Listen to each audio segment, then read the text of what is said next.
good man. A pleasure to be meeting you. Quite a pleasure, Mr. That's not important.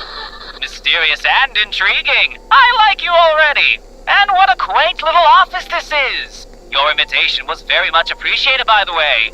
It's hard to come by good manners nowadays, as well as conversation, which isn't initiated by screams of terror. You're welcome. You certainly know how to set the atmosphere. The poor lighting and rustic furniture. Oh, it takes me back. It's A not. most impressive display. I must simply applaud your efforts. Why don't you have a seat? So formal. Come now, good sir. There's no need to be so uptight. Treat every day as your last, and you'll see just how much you will laugh. Full of energy today, aren't we? As per usual, my mysterious fellow. Very well. I suppose I should begin by letting you know what this whole meeting is about. This is what you may call a psychological evaluation. This will be the first of many sessions between you and me. Ah, the joys of prodding around in other people's brains. I've done that quite a few times myself, in fact. You have. Of course, except my approach involved a lot more skull-splitting and blood. I see. Now, before we truly begin, would you mind telling me a little bit about yourself? Oh, absolutely. Where to begin? Well, when I'm not hosting a broadcast or enjoying the pain and suffering of others, I do enjoy a stroll around the city every now and then. The sight of lowly sinners screaming and running in terror in my presence always widens my smile. One place I frequent often is Cannibal Town. Oh, the culture and cuisine. It's as marvelous as their taste in attire and music. And I won't forget how often I find myself shaking the hands of those with needs and desires. Ha! The best part is the waiting. Once they get what they want, it's a waiting game which I never get tired of. And oh, the looks on their faces when they see what awaits them. Deal making seems to entertain you quite a bit. You would be surprised how convincing you can be with just a smile. Right. I believe it is only right that you also tell me a few fun things about yourself. Wouldn't you agree? No. My whereabouts in nature should not be of any concern or importance to you. The less you know about me, the better. That's the life I wish to live. Ah, secrets! Who doesn't love them? I can get behind a fun mystery every now and then. All you may know is that I exist. Now, shall we begin? I do not wish to waste your time, nor mine. Very well, ask away. Good. Let's begin with something prevalent. From what I've managed to see during my time here, you always keep that smile on, never dropping it for any reason. Surely it gets tiresome. What purpose does this eternal grin serve? A most spectacular choice of a question.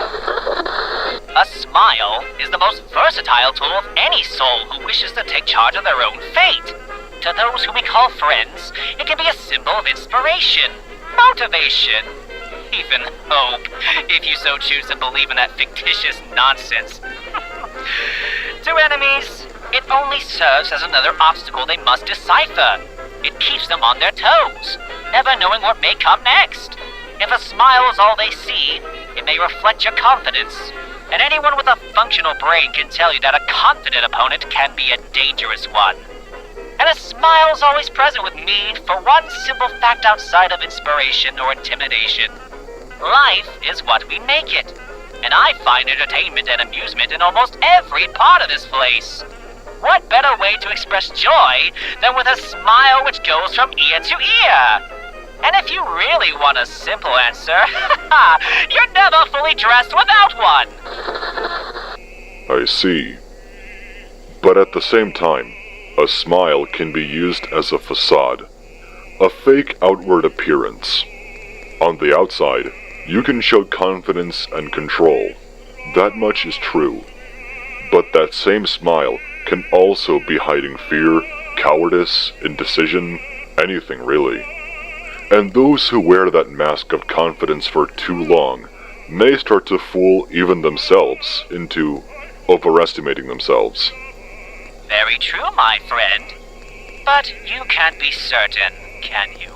Guess all you like. you'll never truly know what's behind the curtain. I suppose. Next, would you be able to tell me why you took an interest in Charlie's Hotel? Ah, the hotel! A monument to the failure of sinners and their broken dreams of regaining innocence. Entertainment's my purpose there. I help the place stay in one piece. And I get a front row seat to the show. It'll be such a gas to see how many souls will turn their running start into a stumble and fall.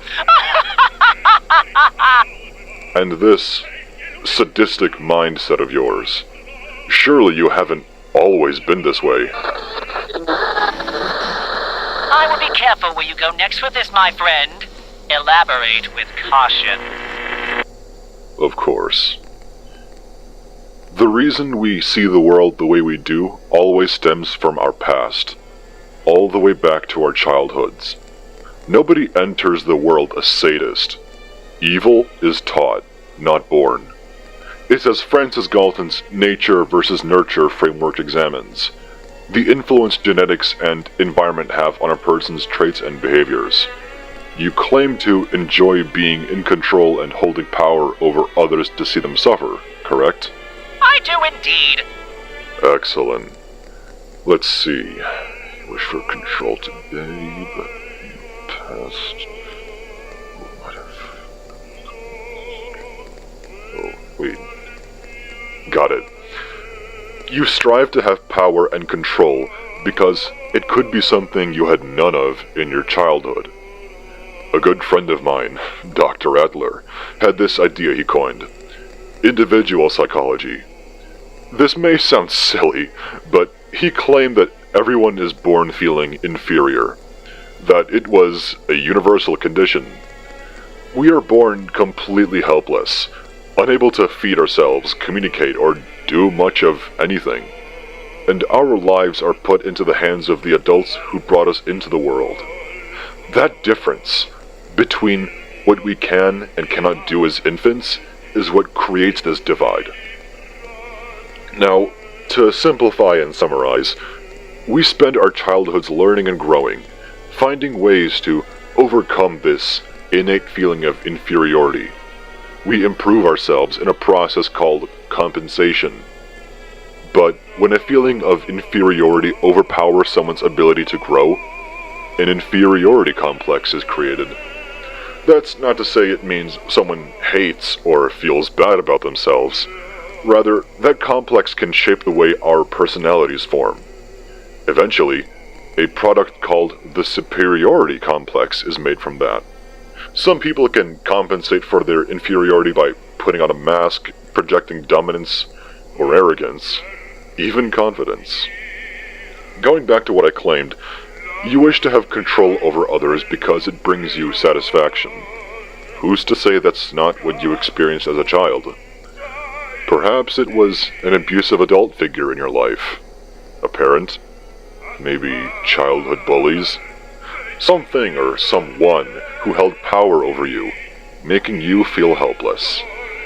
Now, you compensate by projecting yourself as this untouchable and powerful figure. And who can forget about the superiority complex mask? A cover for deep-seated feelings rather than a sign of genuine capability. I wonder what your mask could be. Aha! Quite a theory you have there. A shame that it's all wrong.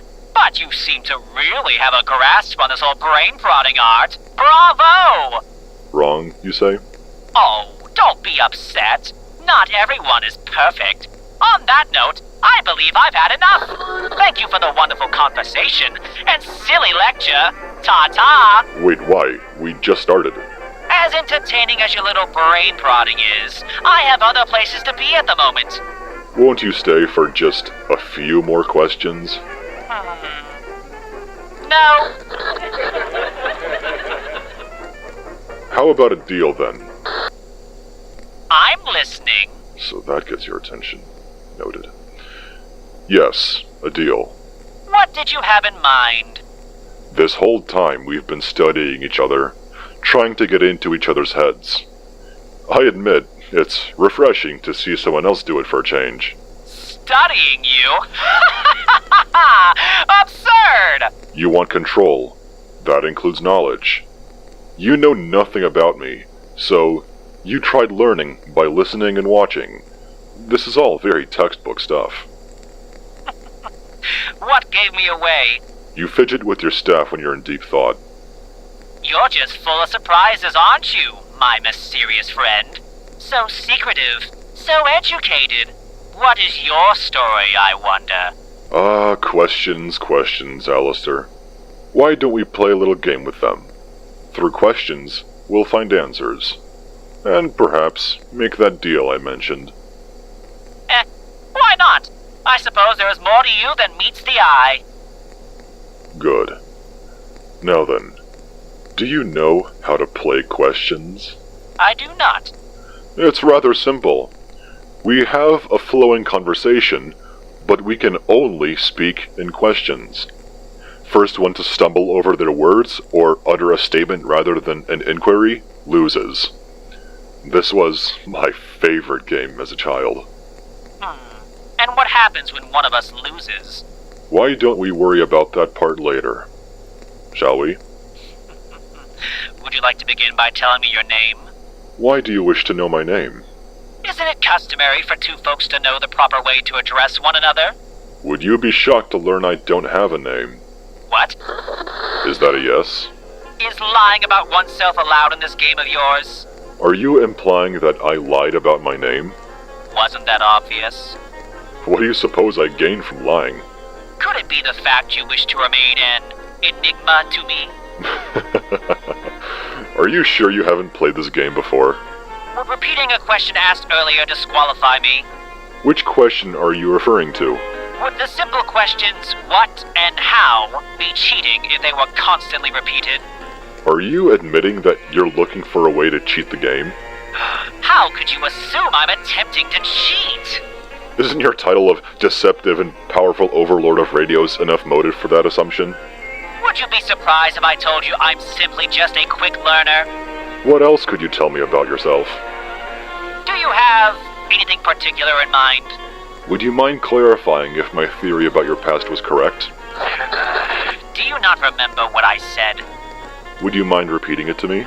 Why should I? Isn't it rude to refuse repeating information to those who have forgotten? Are you really going to lecture me about matters now? Why don't we change the topic of conversation? Mind if I take the lead? What kind of host would I be if I refused? You said this was your favorite game as a child. And what about it? Have you ever lost this game? If I said no, how would you respond? What would you expect from me? If I've come to know you enough, would your response be another one hidden behind that facade you put on? I beg your pardon? What's really going on underneath that mask you have? What true feelings and persona hides behind that smile you're always wearing? The mystery is killing you, isn't it? If you win, what do you suppose you'll want from me? Would you like to guess? Is it my soul you wish to collect? You're not intimidated in the slightest? Why would I be intimidated? Do you have any sense of how long I've been doing this? Collecting souls and making deals? You've been here for how long? Nearly 7.5 decades, maybe? And that doesn't tell you anything about my experience?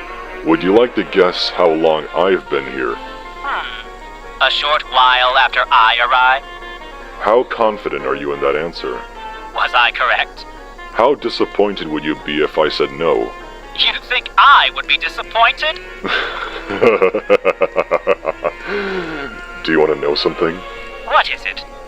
If I didn't know any better, would you say you're starting to run out of questions? What makes you say so? Haven't you noticed how your responses have been becoming shorter and repetitive? Really? How much longer do you think you can last? Is that really a question? Are you able to ask a question which does not lead us into another circle? A better question is, are you able to? Would you rather see me end the game right now? Does that mean you're going to give up? Can you tell me the answer to a question that does not have one? Can I choose not to respond? Is that how you would like to admit defeat? What defeat is there to admit? Will you answer my question or not? Ask and we'll see, won't we? What question could you ask me right now that I couldn't answer with my own question that leads to a never-ending battle of wits between us? You want me to ask you your own question? Did I stutter? Why the pause? Is this the pressure you spoke of? Wasn't that obvious already? Quickly, without pause or thinking, what is the function of a variable capacitor in radios? Changing frequencies. Wait. Game, set, match. Thank you for playing. Very clever. Indeed, that was fun! Entertaining, even? Certainly. I must say, you weren't budging. One of my longest games to this day. I tried every trick I knew, and had to think outside the box to finally get you. Well, if that's all, I suppose you'll be wanting something from me? Yes. Don't worry, I don't need material possessions or anything of the sort. All I request is that you return here in a few days. That can be arranged. That'll do. Thank you. You're free to leave. Before I do, answer just one thing for me. Do you really not have a name? No. But if you really need a way to refer to me, call me James. An alias? Sort of. It's a name that one of my subordinates gave me. It's starting to grow on me. Lovely. Good day, Mr. James. Good day indeed.